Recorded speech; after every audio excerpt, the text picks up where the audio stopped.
What's up mga ka-senior at mga ka-transport? Tayo po ay narito sa Taguig Cooperative Transport. At ito po ay isang lakbay-aral upang kami po ay magkaroon ng kaalaman tungkol sa ating management, sapagkat alam pa naman ninyo na nalalapit na ang pag-arangkada ng ating Gumaka Transport Cooperative. Kaya't marapat lamang na tayo po ay magkaroon ng pag-aaral upang maging epektibo ang ating pamamahala sa ating Gumaka Transport Service Cooperative.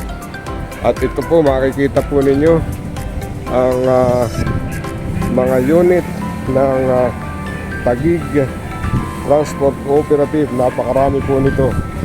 At ayan po si Chairman naglalakad at papunta na ng opisina. Kaya mga ka-transport, ito po ang ating team ng management. Nagsipsipaba na sa ating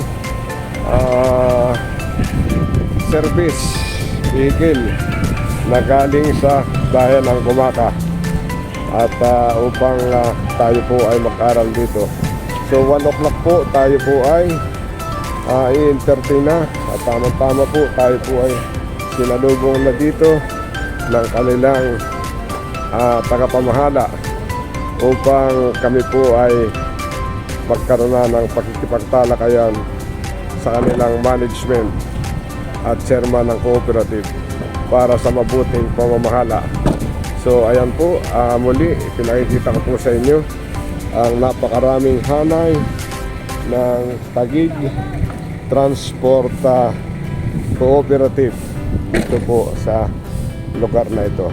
Kaya what's up po mga ka-senior, mga ka-transport. Mamaya po ipagpapatuloy po natin at kami po ay papasok na sa kanilang tanggapan. 3 hours later.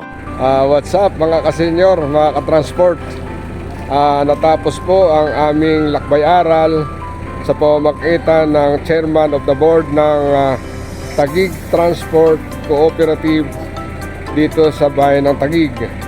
At sa loob po ng 3 oras, si Capridi Hernandez na siyang chairman ay marami kaming natutuhan at napag-aaralan upang maiayos namin ang pamamahala ng Gumaka Transport Cooperative. Si Capridi ay matutunghayan ninyo sa mga larawan na habang kami ay nag-uusap ay siya po ay kasama namin sa mga picture. Ito po ang muli pa nakikita ko po sa inyo ang mga unit nila. Napakarami po nito. Ayan, iikot ko po. May mga ibang kulay sapagkat ito po ay advertise nila.